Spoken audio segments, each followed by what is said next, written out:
Joyce, you know I've taken to enjoying reading legal documents, right? And this 48-page document issued by Judge Chutkan, it's some good reading. Now, Joyce is doing that Star Trek Transformer thing on me. Okay, there we go. We got you back. Sorry, Joyce, we had a signal problem there. It's some good reading.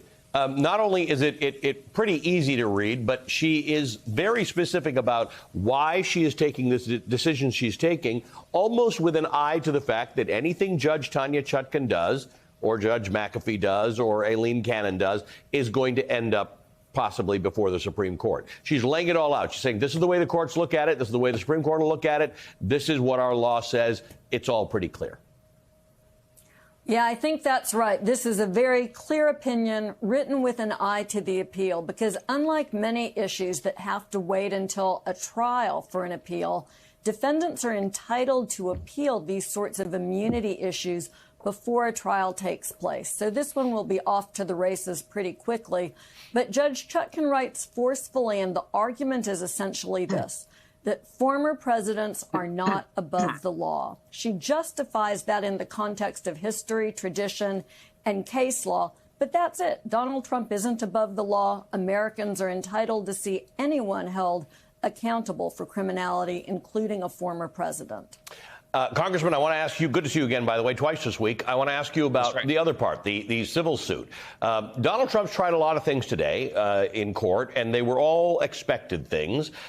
For most people, they're technical legal matters, but none of them went his way, including the fact that people like you or Capitol Police can sue the president in civil court based on actions that he took on and leading up to January 6th. Were you expecting that decision, and what do you make of it? Well, I brought the case, Ali, because I wanted accountability and this idea that no one is above it, not even the president of the United States. And now the federal district court has said that, and the court a little bit higher than them, just under the Supreme Court, has affirmed that. And what it shows is that Donald Trump is facing this tapestry of accountability, and it's being stitched together by civil and criminal cases all over the country. And perhaps as we go into this next election, that tapestry of accountability, where the rule of law and the Constitution is working, is a security blanket for our democracy. And so I do believe at the end of the day, regardless of how this case goes down in front of a jury or how the criminal cases go down, that the strength of our democracy is going to be that we went through this exercise, and Donald Trump's fate will rest in the hands of jurors who are his peers. And it won't be Trump justice, which is what he would exact on people, where he, as king, is the judge, jury, and executioner. It'll be American justice. By the way, there are lots of references, Joyce, in Tanya Chutkan's references to kings and how presidents are not kings, and how the framers of the Constitution wanted to make that very clear. And in part of her decision, she also speaks to the separation of powers. And I'd like to read it to you, because it's one of those things that may come into play later, but it's very, very important about the case that Donald Trump was trying to make and why she didn't go for it. She says the fact that Congress has spoken by criminalizing the conduct with which the defendant is charged also highlights the separation of powers principle that counsel in favor of the court retaining jurisdiction over this case. Holding a former president absolutely immune would thus impinge on the functions of all three branches with respect to the criminal law.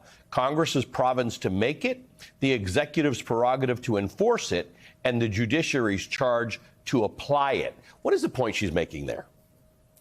So she's making a compelling argument to the Supreme Court, saying we value the separation of powers, but we also value the ability of each branch to perform its functions.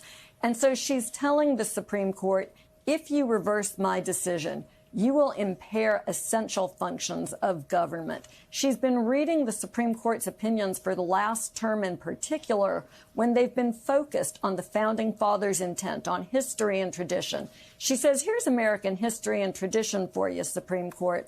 Former presidents have to be held accountable just like everyone else. Trump can't be immune. And it's, I think, masterfully done, because she's written an argument that will be appealing to the people that will hear it on appeal. Donald Trump, Congressman, felt that this could be double jeopardy because he's been impeached by Congress, and that's why we played that piece of sound from Mitch McConnell, who said on the day that Donald Trump was not convicted in the Senate that Donald Trump still holds responsibility. He still can be charged in civil court. He can be charged in criminal court unless the statute of limitations comes out. You, of course, were an impeachment manager against Donald Trump. Judge Chutkan has held today what Mitch McConnell said that day.